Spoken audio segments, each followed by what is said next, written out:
The birth of the Red Emperor. In the global news tickers, it passed as a single line. China opens investigation into high-ranking military official. But for those who know how to read between the lines, an earthquake just hit Beijing. General Zhang Youxia, vice chairman of the Central Military Commission, the man who effectively ran the entire People's Liberation Army. He has been erased from the political map. To understand the scale of this event, this is not just a minister being fired. In American terms, this is equivalent to the sudden arrest of the vice president and the chairman of the Joint Chiefs of Staff simultaneously. Many experts are calling this the most significant purge in the Chinese elite since the days of Tiananmen Square. But they are missing the point. This is not a purge. This is a sacrifice. Xi Jinping is completing the transformation of China. The party autocracy is dead. In its place, a personalist empire is being born, a system where loyalty is worth more than competence, and fear is the only currency. Today, we will dissect the anatomy of this fall.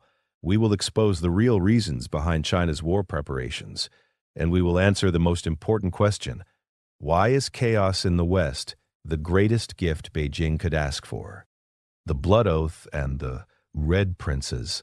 To understand the tragedy of Zhang Youxia, we must look into a history that few in the West understand. Zhang was not an ordinary bureaucrat. He belonged to the highest caste of Chinese society, the so-called Red Princes. His father, General Zhang Zongxun, was one of the founding fathers of the Chinese army. During the Civil War, he commanded armies in the Northwest, and his political commissar was none other than Shi Zhongxun, the father of China's current leader, Xi Jinping. Their fathers shared trenches, bread, and power.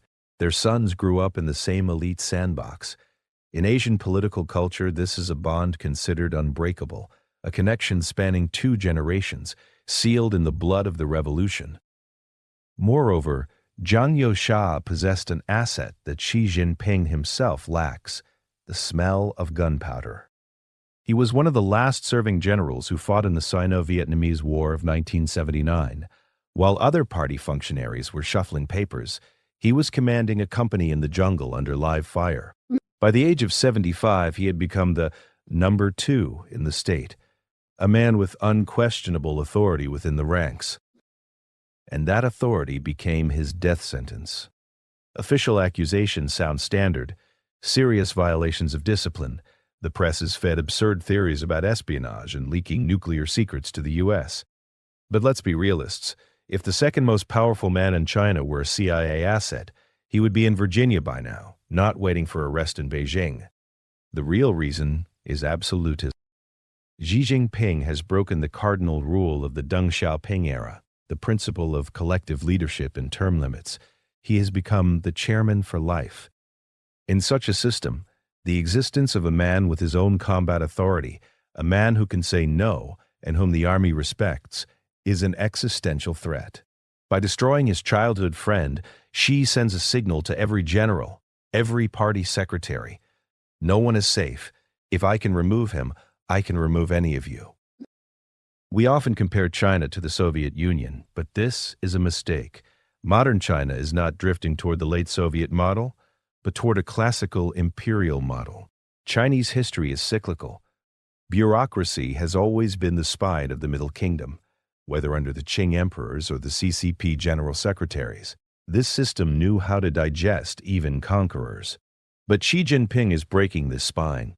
He is replacing a complex system of checks and balances with a regime of personal power.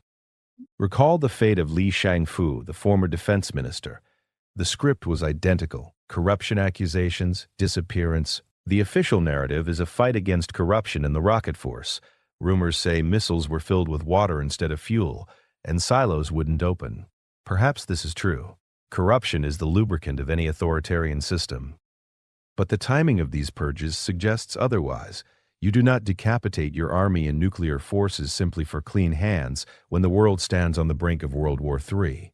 This is done for elite cementing. Xi Jinping is trapping his subordinates. On one hand, the fear of repression demoralizes them. On the other, he creates a situation where there is nowhere to run. Assets in the West are toxic. Inside the country, there is total digital control. The elite is forced to rally around the leader, not out of love, but out of hopelessness. This is the classic Stalinist model of mobilization before a great war. The war economy and the golden noose. While heads roll in Beijing's offices, a tectonic shift is happening in the economy. China is preparing to be disconnected from the dollar. Beijing has studied the lessons of the Ukrainian conflict very carefully. The main takeaway: your assets in dollars and euros are not your assets. They can be frozen with a single button press in Brussels or Washington. China's solution? A return to eternal values. Gold. We are seeing an unprecedented buying spree of physical metal by the People's Bank of China. The price per ounce is breaking historical records, aiming for $3,000 or even $5,000. But where is this gold coming from? Here is where Russia enters the game. Cornered by unprecedented sanctions, cut off from the London Metal Exchange, Moscow is forced to find buyers. And China, along with the UAE and Turkey, gladly opens its doors. But not at market price. We are witnessing the formation of what I call asymmetric dependency. China is buying Russian gold, oil, and gas at a massive discount. This is not a partnership of equals. This is China using its neighbor's vulnerability to build its own resource fortress. China obtains strategic reserves for pennies on the dollar, creating a safety cushion in case of a naval blockade. Russia, meanwhile, sinks deeper into the UN zone, becoming the resource rearguard for Chinese industry. For Beijing, this is the perfect scenario. While Moscow drains Western resources in Europe, it simultaneously subsidizes the Chinese economy with cheap raw materials. But resources are just fuel. You need tactics.